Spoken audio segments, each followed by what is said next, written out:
In the year 2010, the world was just starting to recover from the devastating global economic crisis that caused the downfall of numerous banks only 2 years before. More than 300 American banks went bankrupt, leaving millions of people impoverished, while economic and labor demonstrations were rampant across the United States. At this time, newly elected President Barack Obama was facing a chaotic situation. On July 21, 2010, Obama signed a crucial act called the Dodd-Frank Act, which was surrounded by officials including Chris Dodd, chairman of the Senate Banking Committee, and Barney Frank, chairman of the Committee on Financial Services. This act imposed comprehensive reforms that created strict oversight of the U.S. financial system targeted to protect the economy and consumers and prevent a recurrence of the global financial crisis. To put it simply, the Dodd-Frank Act placed strict restrictions on banks to prevent them from engaging in risky practices that could manipulate the markets. This act imposed unprecedented financial regulations on the financial industry, setting highly strict requirements to ensure that banks will be able to handle unexpected losses and withstand huge bank runs by depositors.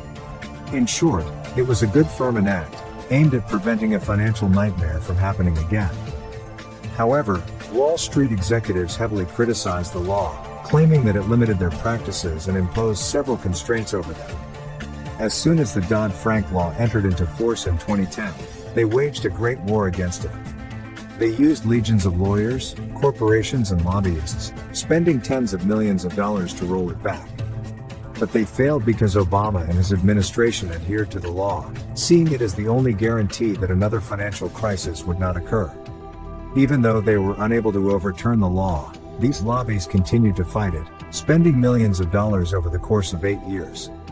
Finally, in 2018, they succeeded in making headway to mitigate its hindrance and constraints. This success resulted in the new financial disaster that manifested 5 years later, specifically during the first half of March 2023, wherein the first domino fell, the SVB Bank. The collapse of American banks in 2018 has a direct connection to the story of Barney Frank, chairman of the Committee on Financial Services, and the circumstances that led to this impasse. In today's episode, we will delve deeper into this crucial issue and answer some of the questions that arise, such as what happened in 2018, who is responsible for it, and what led to this disaster. After the Dodd-Frank Act was passed in 2010, American banks with assets over $50 billion were put under tight control. There were no more securities violations or risky financial products, and regular stress tests were conducted to assess their ability to handle liquidity problems. But surprisingly, it was the small and medium banks who were fighting tooth and nail to weaken the regulations. CEOs of these so-called regional lenders spent millions of dollars on lobbyists to convince Congress to tone down the Dodd-Frank Act, which they saw as a burden on their ability to provide banking services. And guess who were the most notable banks pushing for these changes? The same banks that have now collapsed or are facing a crisis of confidence. Greg Baker, CEO of Silicon Valley Bank, SVB, was one of the executives leading the charge to weaken the act. He argued that it was too onerous for mid-sized banks like his, and that it diverted resources away from serving customers. Baker insisted that SVB had a strong understanding of risk management, and that the Dodd-Frank regulations were unnecessary for smaller banks like his. But in reality, his message to legislators was, focus on the big banks and leave the small and medium ones alone. During this time, SVB spent $500,000 on lobbyists to advance their cause. But they were not alone in their efforts. Barney Frank, the architect of the Wall Street Reform and Consumer Protection Act, which is named after him, and Chris Dodd, also faced opposition from these smaller banks.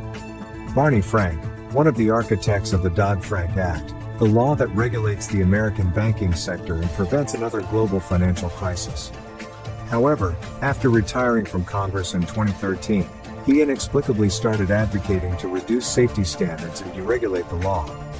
In 2015, he even joined the board of directors of Signature Bank, a team pushing to roll back procedures for medium and small banks. Despite being one of the 2 lawmakers who enacted the Dodd-Frank Act, he had turned his back on it. Barney Frank isn't alone in his quest to roll back the Dodd-Frank Act. Harris Simmons, CEO of Zions Bancorporation, also considered the law's regulations to be burdensome federal oversight. He argued that regional banks like his did not pose a significant threat to financial stability and that strict regulations hindered their ability to serve customers. To support his case, Simmons quoted Barney Frank himself, who had called for rolling back the regulations he had helped create. Then, in November 2016, Donald Trump won the U.S. presidential election. One of his campaign promises was to ease the restrictions imposed by the Dodd-Frank Act, which he described as a disaster. Just 1 week after taking office, he promised to change it, and in May 2018, Congress approved the bank deregulation bill. Trump signed the bill into law, raising the limit for the minimum assets owned by banks subject to Dodd-Frank regulations from $50 billion to $250 billion. This change was a dream come true for small and medium-sized banks, as thousands of them were no longer subject to Dodd-Frank's tight regulations. However, this also meant that these banks were no longer required to maintain certain levels of liquidity, comply with stress tests, or provide periodic and up-to-date plans to close the bank in times of crisis. These procedures were crucial in identifying any defects and problems in banks early on, and now they are no longer mandatory. In short, the bank deregulation bill freed thousands of small and medium-sized banks from the strict rules imposed by the Dodd-Frank Act. What went down exactly? Well, in 2020, Silicon Valley Bank, SVB, started raking in massive deposits at a breakneck speed. The amount deposited ranged from $49 billion in 2018 to a whopping $102 billion in 2020. The year after that, the volume of deposits jumped even higher, reaching an all-time high of $189.2 billion in 2021. Now, faced with a mountain of cash and unsure of what to do with it, SVB management made a grave mistake. They dumped most of the balance into long-term fixed-income bonds with high yields, akin to a mouse chasing after a piece of cheese, utterly careless about everything else. This piece of cheese was the rise in profits, which hit a record 52% in 2021 and boosted the bank's valuation by over $40 billion. But, in reality, the bank was heading towards a trap. Their fatal error was not maintaining a certain balance in order to weather any sudden bank runs, as per the law. By the end of 2021, the bank was left with only $15 billion in cash. Some might ask, can't the bank sell the bonds if they need cash? Well, here's the second fatal error committed by the bank. They had invested most of the generated deposits in long-term bonds with fixed returns, leaving them unable to hedge against a sudden increase in interest rates. In late 2020, SVB's Asset and Liability Committee received an internal recommendation to buy short-term bonds to reduce their exposure to potential large losses from interest rate fluctuations. Sounds like a smart move, right? But they completely ignored this recommendation and continued pouring cash into long-term bonds to maximize profits.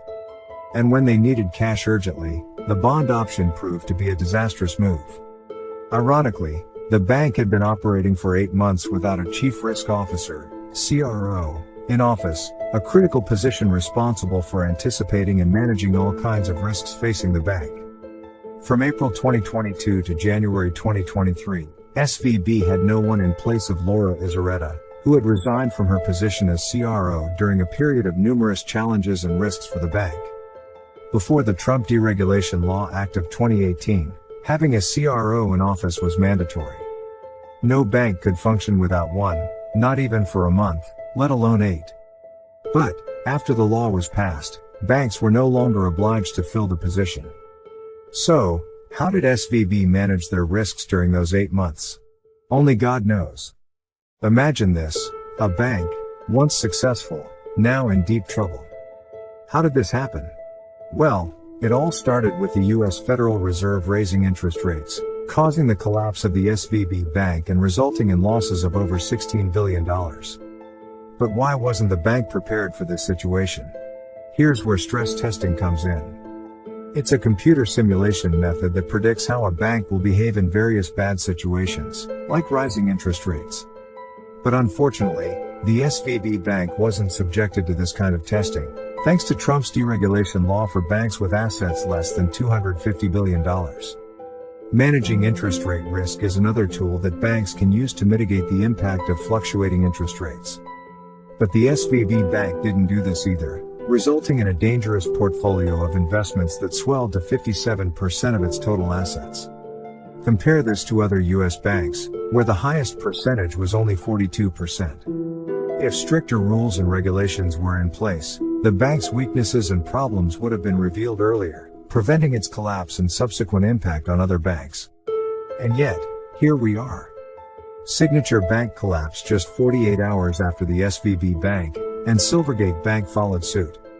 Moody's agency even planned to reduce the credit rating of 6 other regional banks, including Zions Bancorporation, whose CEO had also called for the toning down of Dodd-Frank. Will these banks survive after the credit rating reduction? Days before, a rescue operation took place for the newly affected First Republic Bank, with support from Wall Street giants Bank of America, Goldman Sachs, and JP Morgan. But the question remains, will this crisis remain contained within the United States, or will it become a global issue, like the one we saw in Switzerland? Only time will tell. So, what do you think? Will this storm pass, or will it turn into a global crisis? If you like the video, don't forget to subscribe our channel to watch the upcoming outstanding videos.